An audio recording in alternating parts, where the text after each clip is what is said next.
Ruler of Beasts, Chapter 11. The Gnome King yawned loudly. One of his warriors hurried to bring him a silver stool. He settled onto it, stretching ostentatiously and yawning again. "Hurry up, house cat," he said, examining his silver nails. "We haven't got all day down here." The Gnome King wasn't just an evil tyrant hell-bent on taking over Oz, the lion thought irritably. He was also incredibly annoying, and he was clearly pretty powerful. But for whatever reason, Ozma had thought this was a good idea, and now it was up to him to save her and the entire land of Oz. The lion bent down to sniff at the silver figurines. Each miniature Ozma was slightly different. Some of the Ozmas were smiling, and others looked like they were about to cry. A few seemed angry. Some of the tiny Ozmas had tiny accessories. One was holding a miniature scepter, and another was carrying a giant cake. They all had one thing in common, however. Each one looked exactly like the queen. The lion almost groaned aloud. How was he supposed to tell which one was the real Ozma? "Do I get a hint?" he asked, stalling for time. The Gnome King only snorted, not bothering to reply. The lion didn't have magic, and he knew deep down he wasn't particularly smart, but Ozma had seemed to know what she was doing. Why had she thought he'd be able to solve this puzzle? What did he have to help him? Courage wasn't going to do him much good. "I'm waiting," the Gnome King said. "Oh, calm down," the lion snapped, and the Gnome King looked momentarily surprised. He obviously wasn't used to anyone talking back to him. Was that what set the lion apart? He paced the cavern floor, examining each of the dozens of tiny Ozmas until he found one that seemed to have an extra bit of difference. Its face was just a teensy bit more realistic than the others, and something about the silver folds in its dress looked familiar. "That one," he said, pointing at his paw. With a pop, the silver figurine exploded into confetti. The Gnome King giggled. "Not even close," he said. "You're really bad at this, aren't you? What was Ozma thinking, putting you in a position of responsibility? In my kingdom, only qualified people get to be in charge."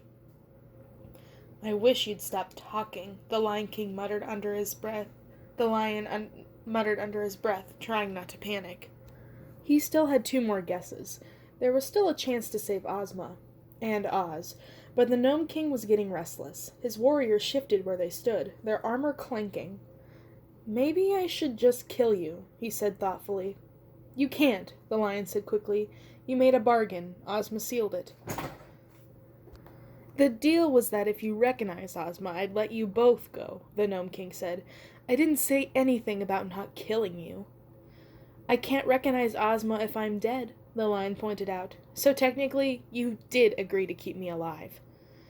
"An unfortunate technicality," the Gnome King said, peevishly, sinking back into his stool. The lion was proud of himself. That line of argument had been worthy of the Scarecrow's brain. Maybe he wasn't so stupid after all. Maybe that was the secret to finding the real Ozma, using his brain. What would set enchanted Ozma apart from the rest of the silver figurines? She was the Queen of Oz, obviously. Her magic was green. She was young, but somehow also ageless. The lion was thinking so hard he could practically feel gears turning in his brain. Was this what it felt like to be the Scarecrow? Thinking was exhausting work. He looked up. The Gnome King's soldiers had surrounded him. "You can't kill me," he said again, his heart pounding. "I suppose I can't," the Gnome King said. "But if they do it—" He didn't have to finish. "That one," the lion yelped in a panic, pointing to another statuette. It disappeared in a flash of silver smoke, and the Gnome King leapt to his feet, clapping.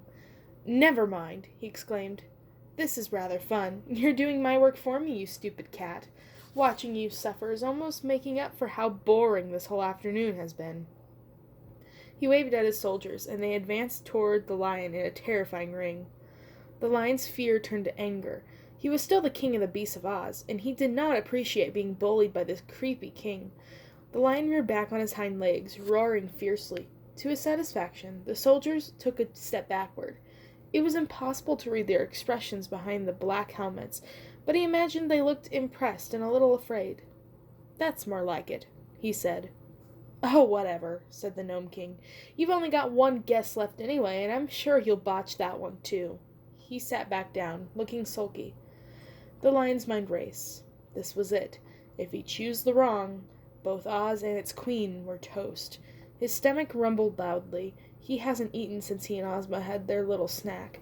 He was starving. If he screwed this up, he wouldn't even get the benefit of a last meal. Suddenly, he got a whiff of something delicious. His nostrils flared. The Gnome King and his army smelled flat and metallic, like hot iron being quenched in water. This was the smell of something living, flesh, bone, and blood, and edible. And then in a flash he knew why Ozma had trusted him to choose correctly. Ozma wasn't human, and she wasn't mortal, but she was flesh and blood. Under other circumstances, he might have eaten her. Obviously, he wouldn't dream of snacking on the Queen of Oz, and his friend. But that didn't mean she wouldn't smell like something delicious, especially if he was hungry. He closed his eyes, letting his hunger overwhelm him. His stomach growled again. He let everything else fall away. The king, the warriors, the cavern, the impossible task at hand. He was back in the force of the beast, hunting for his prey. He crouched low, lashing his tail, his nose to the ground. There it was again, the faintest scent of breathing, living flesh. "What do you think you're doing?" shrieked the Gnome King. But the lion ignored him. He was on the prowl in the forest, ears turned on the slightest rustle, all his senses on full alert, placing his paws carefully and noiselessly. There at the bushes ahead was his target. He gathered his strength, his muscles coiling like springs, and pounced. He landed with a clatter of pebbles and opened his eyes. He dislodged a tarnished silver figurine from the floor of the cavern, where it was mostly hidden by a pile of gravel. It was duller than the other statuettes, and the rough silver face looked nothing like Ozma. He knew without question this was the one. "You aren't supposed to hide her," he said to the Gnome King. "That's cheating." He nudged the figurine with his paw. The Gnome King leapt to his feet, his white face purple with rage. "I won't have this," he shrieked. "I won't tolerate you, you flea bag." But he was too late. At the lion's feet the figurine grew rapidly until it was life-size. The dull silver metal turned iridescent, like oil at the surface of a pond. The multitude of colors swirled together and turned green before drifting away, revealing the queen. She smiled up to the lion. "I knew it would work," she said, flinging her arms around his neck and burying her face in his mane. "I knew, my brave, wonderful lion." But she was almost sobbing, and the lion guessed that she'd been nowhere near as certain as she would survive as she insisted. His heart leapt with sympathy and fondness for the brave, beautiful queen. She trusted him with her life, and she'd had enough faith in him to believe that he would rescue her. Her crazy gamble had paid off, because of him. He felt tremendously close to the queen in that moment. He knew he'd be as willing to risk his life for her as she had for her kingdom. The Gnome King was sputtering like a tea kettle, impotent with fury. Ozma rolled her eyes. "He always was a bad loser," she said, and snapped her fingers. His warriors exploded silently into columns of silver smoke. The clanking noise of his dinging machine ground to a halt, and its fire went out. The huge cavern immediately cooled to a comfortable temperature. The Gnome King stood alone in front of them, speechless with rage, and brandishing his fists. Ozma snapped her fingers again, and he froze into place, pinned by her magic.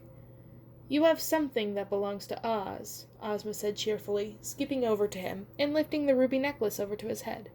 "I'll take this back now, thanks." His eyes blazed with fury, but his power wasn't enough to break Ozma's spell. This whole quest had been proof that Ozma's power was far greater than the lion had realized. Ozma fastened the necklace around the lion's neck. Somehow it expanded without his seeing it change, so that by the time he fastened the clasp, it was big enough to fit him. The cool stones rested on his chest like a breastplate. He stared down at them, lost in their entrancing sparkle. "Careful," Ozma warned, snapping him out of his reverie. "That's old, old magic, dear lion. It'll trap you if you're not careful." She turned to face the Gnome King. "Even if you can't break the bargain we made," Ozma said, her voice clear and authoritative, "you'll abandon this ridiculous plan of invading Oz, and you'll go back to your own country and stay there. I don't ever want to see you again. Is that clear?" Slowly, the Gnome King nodded. Ozma released him just enough so that he could speak. My bargain was with you, little princess, he hissed, but last only as long as you're the ruler of Oz. Don't think you've seen the last of me. The air around him began to glow with a silver light that grew brighter and brighter until the lion was forced to cover his eyes. The light brightened still further and then vanished. When the lion opened his eyes again, he and Ozma were alone in the abandoned cavern. "Phew!" she sighed in relief. "I wasn't totally sure that was going to work.